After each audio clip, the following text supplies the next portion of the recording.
if you're going to pursue entertainment as a career, there are many different ways to start. And then once you've started, there are many different directions you can go in. It's like the branches on a tree.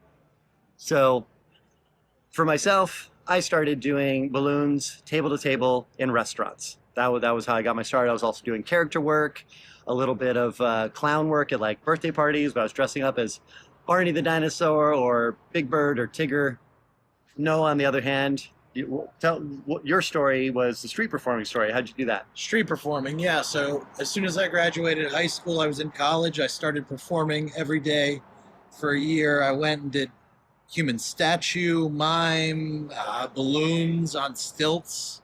And then I eventually graduated to juggling shows and did that as long as I could for that entire year. And then I got a contract in Abu Dhabi, and it started really picking up once I did only shows. So you, if I recall correctly, you committed and you said, I'm going to perform 365 days straight, wind, sun, shine, rain. You were there. No matter what. No matter what. So you committed to that.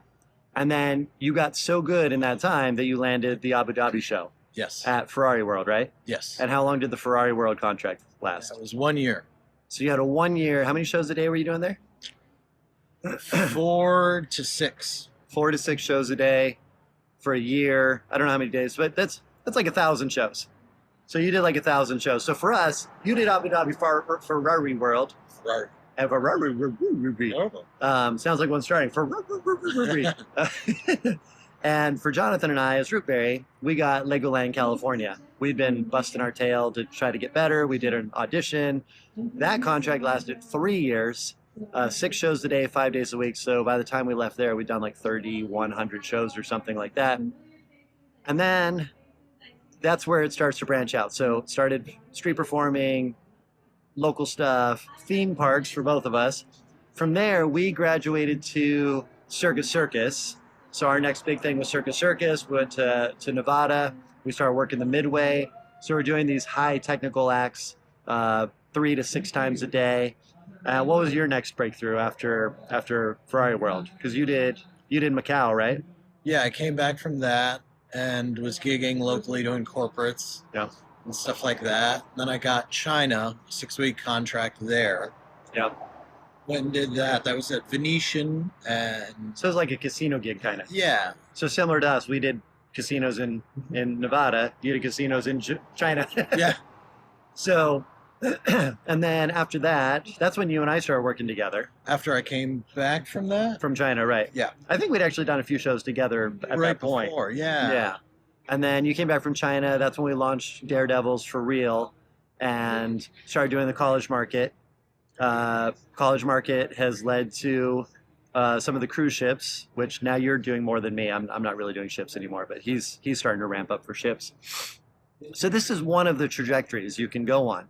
Another arm of this is you could spin off and do Renaissance fairs. And a lot of people who do Renaissance fairs, they become lifers. They lock into that and they just end up doing fairs for sometimes their whole lives. What are some other markets people spin off? You said corporate. corporate. Comedy clubs. You could do. You Yeah, could be a comedy comic. clubs. That's another branch of it. Theaters. Yeah, theaters. Now that's kind of a specialty branch. Another one that I think you go down the rabbit hole. You do theaters. You kind of pigeonhole. Oh, you do fairs? Yeah, fairs and festivals. Talk about fairs a little bit. Typical outdoor. Sometimes you get put on stage inside, but outdoor events, and they'll put you on an outdoor stage. You'll get a couple hundred people to watch your show there, or 10. But Kinda 10 like- or 10,000, it's the same show. Kind of like colleges. Just like colleges. 10 or 10,000.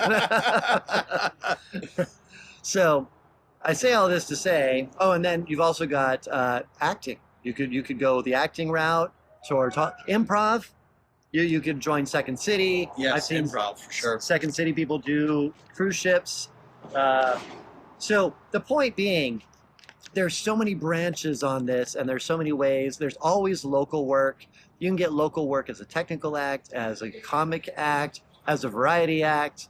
You can be a roving ventriloquist. I mean, if you have a skill set, One of Noah's things, Fossil Roadshow. Tell him about Fossil Roadshow. Fossil Roadshow. It started out as a hobby. I was really into fossil hunting, and I was racking my brain with Bill on how do we turn this into something, and we came up with the novelty Fossil Roadshow, which is educational. So I build a tank and fill it with gravel, sand, and let the college kids sift through it, and they get to keep what they find. So it's educational. I talk about the different kinds of teeth and things that they find, and it morphed into doing that at colleges all over the country. Well, and you're an expert in it too, and it's another example of you turning a hobby into income.